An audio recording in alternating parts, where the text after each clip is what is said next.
Uh, I remember MMA before I remember pro wrestling because I apparently watched WrestleMania 4 with my grandmother, but I was 3 years old or 4 years old at the time. She was a big Miss Elizabeth Macho Man fan, so it was the perfect WrestleMania for her to watch. No memory of it. I remember LGN or LJN figures in my basement. That was it.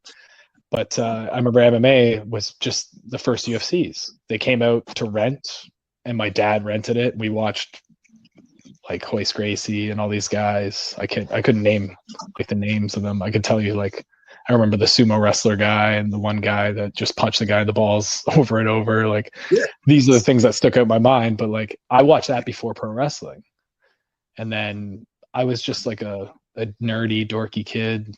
Couldn't make friends. I was an only child, so like social skills weren't like really my thing. And I was a farm kid. I lived in the middle of nowhere, so like I had nobody around me. And my mom just saw this magazine, and she came home, and it had Mike Tyson, Shawn Michaels, and Steve Austin on the cover, and it was like the Royal Rumble WWE magazine leading up to WrestleMania 14.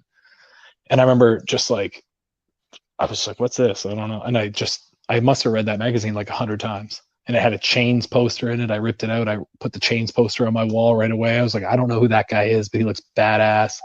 And like I was hook, line, and sinker after that. I just went to my local video store. I rented every wrestling tape they had and just watched them on loop. And then like I didn't have cable or anything, so I had to get people to record Raw and Nitro for me, and they would do that, and then I would watch that on VHS. And it was just like WrestleMania 14, Stone Cold Steve Austin, that mixture with Mike Tyson and stuff that just hooked me with, and like honestly, the obsession never stopped from there.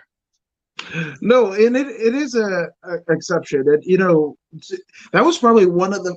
I think that was the first time that I had actually hung out with friends